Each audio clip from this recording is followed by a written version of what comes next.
मैं भारत को भारतीयता की मान्यता के आधार पर फिर से खड़ा करना चाहता हूं, उस काम में लगा हूं। हमारे देश में 20-25 साल पहले तक कोई नहीं करता था ये पेस्ट। ये टीवी के विज्ञापन में देख देख के हमारा दिमाग खराब हो गया। ब्रश ले आते हैं, पेस्ट ले आते हैं।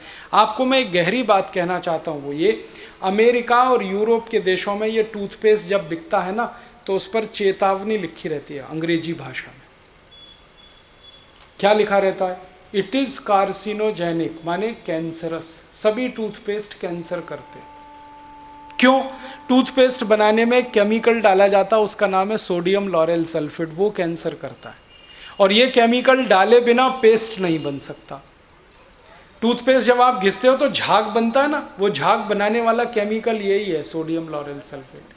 यही केमिकल होता है शेविंग क्रीम में, यही केमिकल होता है वॉशिंग पाउडर में, यही केमिकल है डिटर्जेंट पाउडर में, वही केमिकल है टूथपेस्ट में, वही केमिकल है शैम्पू में। सब में एक ही केमिकल है, सबकी क्वालिटी एक ही है। अब हम पढ़े लिखे लोगों को क्या लगता है, जो पेस्ट में झाग ज़्यादा बने वो उतना ही अच्छा, तो शैम्पू से दांत साफ करो, फिर तो बहुत झाग बनता है उसमें। शेविंग क्रीम लगाओ दांतों में, खूब झाग देगी। ये झाग बनाने वाला केमिकल बहुत खराब है। अमेरिका में तो दांतों के डॉक्टर है ना, वो पेशेंट को जब समझाते हैं तो एक ही बात कहते हैं, डोंट यूज टूथपेस्ट। वो कहते हैं यूज ओनली टूथब्रश। वो कहते हैं खाली ब्रश से दांत साफ कर लो, इस पे पेस्ट मत लगाओ, क्योंकि कैंसरस है। तो आप छोड़ दो इसको, कुछ अच्छा नहीं। और एक महत्व की बात है कि सब toothpaste, Colgate, Closeup, Pepsodent, Cibaca, Forhans, जितने भी हैं, ये मरे हुए जानवरों की हड्डियों से बनते हैं। हमारे देश में हजारों कत्ल खाने चलते हैं, 36,000 कत्ल खाने हैं इस देश में जो चलते हैं। उनमें 4.5 करोड़ जानवर कटते हैं हर साल। उनका मांस बाजार में बिकता है। उनकी जो हड्डियां हैं वो पेस्ट बनाने वाली कंपनियां खरीदते हैं। हड्डियों को सुखाकर पाउडर बनाते हैं, फिर उससे पेस्ट बनता है। और रोज सुबह हम दांतों पे घिसते हैं, धर्म का नाश करते हैं। बंद कर दो आप, अच्छा नहीं। तो आप बोलोगे क्या होगा? पैसे बचेंगे, आपके देश के पैसे बचेंगे। अब आप दांत कैसे साफ करेंगे? दांत साफ करो नीम के दातुन से, बबूल के दातुन से, करंज के दातुन से, पाकड़ के दातुन से। Tax free, cost free, side effect नहीं है, एक्सपायरी डेट कुछ भी नहीं। हर गांव में दातुन मिलती है, गली गली मिलती है, आसानी से उपलब्ध है। तो वही आप करो। आप बोलोगे जी दातुन करेंगे तो पेड़ खत्म हो जाएंगे, उसका भी हिसाब बताता हूँ। एक दातुन को 7 दिन करना, तो पेड़ कभी भी खत्म नहीं होंगे। क्यों? दातुन के लिए जो डंडी तोड़ते हैं ना, तो जितनी आप तोड़ते हैं 7 दिन में उतनी बड़ी फिर हो जाती है, वो मेंटेन रहता है वो साइकिल। तो एक दातुन तोड़ो, 7 दिन चलाओ। कैसे?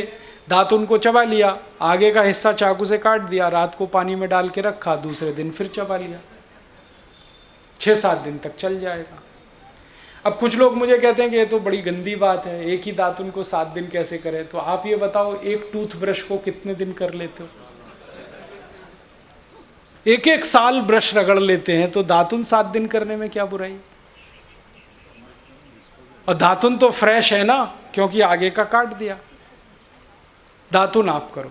और दातुन करना है तो 2 फायदे, एक तो दांत मजबूत, मसूड़े स्वस्थ, और फोकट में हो जाएगा सब काम, खर्चा बच गया। तो पेस्ट बंद करके, ब्रश बंद करके दातुन करें। दातुन कभी नहीं मिले, कोई मजबूरी हो जाए तो दंत मंजन कर लें। बहुत सारे दंत मंजन भारत में बनते हैं, और दंत मंजन घर में बना सकते हैं। थोड़ा हल्दी ले लो, थोड़ा नमक ले लो, थोड़ा तेल ले लो, तीनों को मिलाओ, दांत पे घिस लो, बहुत अच्छा है। भागवत जी ने कॉलगेट के लिए मना किया है। कॉलगेट था ही नहीं तो लिखा भी नहीं है उन्होंने कहा है कि आप नीम का दातुन करें। और नीम से भी अच्छा एक दातुन उन्होंने बताया, मदार। मदार समझते हैं? मदार का एक पेड़ होता है, वो कहते हैं नीम से भी अच्छा है, क्योंकि वो और ज्यादा कषाय है और ज्यादा तिक्त। फिर एक है बबूल, फिर एक है अर्जुन। अर्जुन की छाल आपने पिया ना, अर्जुन की दातुन भी होती है। तो ऐसे 12 वृक्ष उन्होंने बताए हैं। नीम है, मदार है, अर्जुन है, फिर ये जो होता है ना आम, बबूल है, आम है, अमरूद है। ऐसे 12 वृक्षों का उन्होंने वर्णन किया है कि इनकी दातुन ही करना, इसके आगे 13वें वृक्ष की नहीं। और वो डिटेल लिखा है किताब में, आप ले सकते। जब उन्होंने आगे लिखा है वो मैं अभी बता दूं, वो ये कहते हैं कि जीवन में जो ऋतु है, ऋतु गर्मी है, फिर सर्दी है, फिर बरसात है, 3 तो मुख्य ऋतुएं हैं, फिर इनकी उप ऋतुएं हैं, तो 6 हो जाती हैं, शरद है, शिशिर है, वसंत है।